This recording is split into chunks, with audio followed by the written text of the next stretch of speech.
Italy's former Interior Minister Matteo Salvini goes on trial, charged with kidnapping after refusing to allow a migrant rescue boat to dock 2 years ago.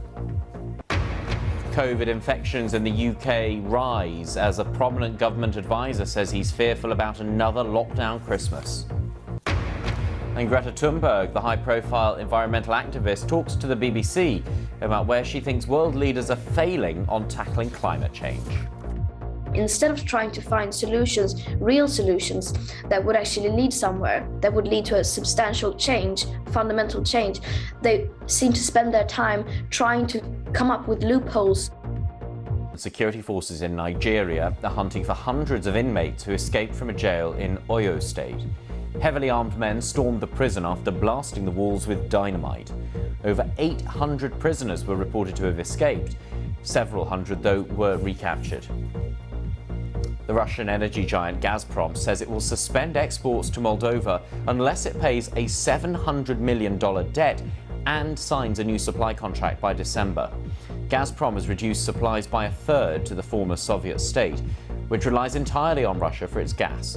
Earlier this week, Moldova was forced to introduce a state of emergency due to a shortage of gas. China has announced it will pilot a property tax as the authorities try to control the largest housing market in the world. State media said the long-proposed measure would initially last 5 years and apply to residential and commercial property in selected urban areas. The tax is considered a way to control prices, which have increased more than 2,000% since the communist government privatized housing in the 1990s.